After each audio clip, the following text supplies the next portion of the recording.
bahwa bekerja dengan passion itu adalah bullcrap. Dan style editing gue biasa aja, cuma sekedar bisa, nothing special gitu.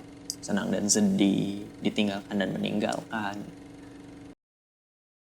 Halo semuanya, selamat datang di video pertama gue. Perkenalkan, nama gue Rap Rashid. Sebelumnya gue udah punya channel YouTube. Gue buat channel itu ketika gue masih SMP, sekitar 7 tahun yang lalu. Dan sekarang gue udah lulus SMK, dan gue lagi gap year 1 tahun yang rencananya pengen nambah 1 tahun lagi. Loh, kok betah? Kayak masalah gap year kita bahas nanti. Sekarang kenapa gue buat channel baru? Jadi, dulu pas SMP gue udah suka bikin video. Dan platform yang cukup baik untuk meninjau hobi gue tersebut adalah YouTube dong. Lalu pada saat SMP gue mengalami masalah insecurity yang cukup biasa aja sebenarnya, cuma menurut gue berat karena hal itu adalah hal pertama yang gue rasa adalah masalah terbesar dalam hidup gue pada saat itu, yaitu jerawat. Mungkin beberapa dari kalian yang lagi nonton video ini pernah ngalamin atau mungkin sekarang sedang mengalami masa itu. Wajar, puberty. Sorry banget kalau gue kelihatan berantakan, karena siapa di sini yang tidak suka melihat dirinya sendiri? Aku. Jadi ya mau sebagus apapun penampilan gue tetap akan tidak suka melihat diri gue sendiri. Jadi ya tampil apa adanya sepertinya lebih baik. Oke, balik lagi ke jerawat. Jadi kata super yang ada di Superapa itu harapannya bisa menguatkan diri gue pada saat itu. Terdengar sangat filosofis memang. Tapi ya itu, cara gue buat menguatkan diri gue sendiri. Superapa. Dan di sini gue sekarang. Dengan jerawat yang masih ada, gue udah berdamai dengan kondisi gue saat ini. Jadi menurut gue kata super tersebut sudah sepatutnya untuk dihilangkan. Yang pertama, mungkin udah terlalu tua buat gue untuk memakai nama tersebut. Kalau SD sampai SMP masih oke mungkin. Tapi sekarang gue udah hampir 20 tahun. Dan yang kedua, gue khawatir nama gue yang gue pakai, yang dulunya diharapkan bisa menguatkan, sekarang malah bikin gue merasa si paling kuat, si paling super, dan segala bentuk overconfident lainnya. Contoh, gue itu merasa dengan bekal yang gue siapkan selama di SMK akan mempermudah jalan gue setelahnya.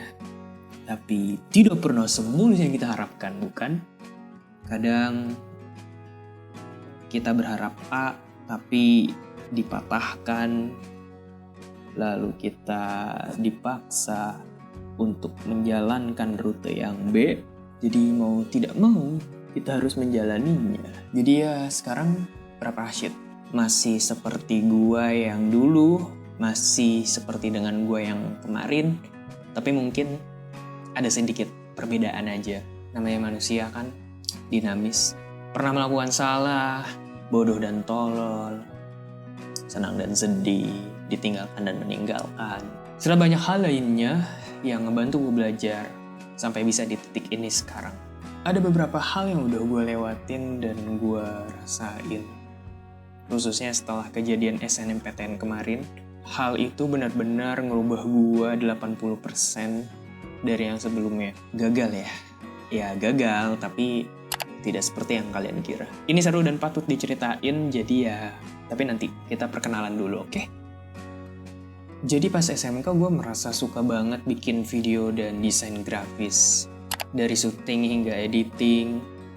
Tapi gue lebih suka ke video daripada di desain, entah kenapa. Lalu ada suatu momen dimana gue merasa kalau gue itu cuma bisa doang. Gue cuma bisa desain video dan bisa ngedit video. Gue belum punya ilmu yang cukup untuk membuat karya visual itu menjadi lebih menarik. Itu bagaimana? Dalam konteks tanggung jawab untuk memenuhi keinginan atasan. Bisa kita sebut pekerjaan. Dan style editing gue biasa aja. Cuma sekedar bisa, nothing special gitu. Jadi ya tidak ada keunikannya.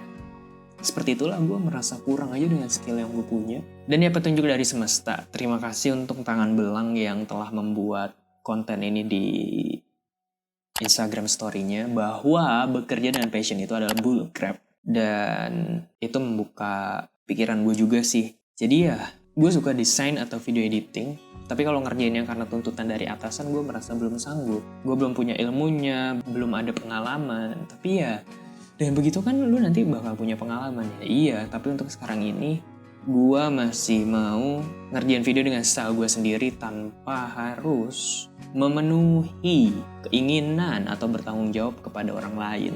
Kualitas dan konsep gue yang pegang penuh. Videonya mau seperti apa, intinya konten tersebut kendalinya gue pegang penuh. Lalu kalian para penonton suka atau tidaknya baru di luar kendali gue. Kalau ada kritik dan saran, silahkan tinggalin di kolom komentar atau DM gue di Instagram. Jadi gue pernah nge-freelance, ngeditin video seorang TikToker. Jadi gue editin videonya, lalu gue ngerasa kalau gue itu harus ngeditin video tersebut yang viewsnya tuh harus gede. Lu paham gak sih? Kayak yang kalau videonya kecil, anjir nih videonya gara-gara editing gue yang kurang menarik gitu. Maksudnya, anjir nih editan gue belum bisa bikin videonya rame, gue memakan gaji buta, padahal konteksnya cuma gue ngedit video, tugasnya bukan untuk memviralkan video tersebut gitu. Menurut gue ketika editan gue udah selesai dan ya udah gitu, gue dibayar tapi gue merasa bersalah ketika video tersebut kurang naik gitu. Jadi ya gitu deh intinya. Maksud gue tuh bikin video ini nanti gue berkonten di Instagram, TikTok ya. Videonya sesuai apa yang gue mau gitu loh, mau seperti apa dan bagaimana. Gue desain sendiri di Instagram yang desainnya style yang gue suka tanpa harus memenuhi ekspektasi orang lain, tidak mengecewakan orang lain. Pokoknya suka-suka gue dah gitu.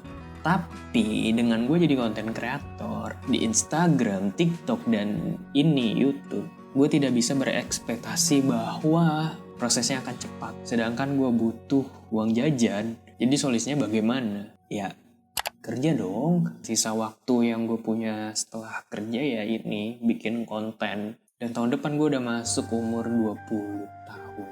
Gue mau membuat jurnal dan rekapan tentang diri gue sebelum menyentuh umur 20 tahun. Jadi ya video ini atau channel ini gue bikin untuk merecap segala pemikiran gue yang ada melalui media visual gitu. Jadi ya untuk membuat jurnal sebelum gue menyentuh umur 20 dan memasuki masa quarter life crisis. Wow, mengerikan sekali ya. Semakin bertambahnya umur, kerangka berpikir kita semakin kompleks tentunya. Jadi ya bisa dibilang ini sebagai time capsule seperti yang gue bilang tadi. Gua sebelum 20 pemikirannya seperti apa dan perkembangannya sudah sejauh apa sampai nanti gua ngelihat video ini lagi. Semoga bisa menghibur dan memberikan dampak positif bagi kalian semua para penonton. Ya, si paling memberikan dampak positif sepertinya. Jadi terima kasih untuk kalian yang sudah nonton video ini sampai habis. Ini video pertama gua yang semoga gua harap bisa konsisten ke depannya sampai nanti waktunya tiba. Banyak hal-hal seru yang bisa gue ceritain, gue bisa bagiin ke kalian. Bukan karena gue sih paling pengalaman. Jadi ya gue mau menyampaikan ide-ide gue, menyampaikan pemikiran-pemikiran gue melalui audio visual yang nantinya video ini akan gue edit dengan style-style yang ingin gue sendiri tanpa harus memenuhi ekspektasi orang lain. Ya, gitu. Intinya ngasih makan ego gue yang idealis. Intinya terima kasih buat kalian yang udah selesai nonton video ini sampai habis. Respect telah menyempatkan waktunya untuk menonton video gue ini yang cuma ngebacot doang ke depannya. Terima kasih. Terima kasih guys. Terima kasih banyak. Kita gitaran dulu mungkin ya.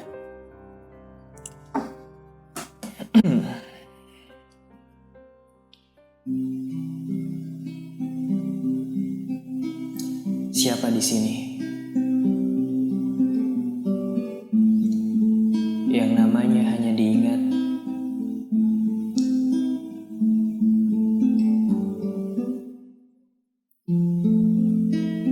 cuma di saat-saat urgensi,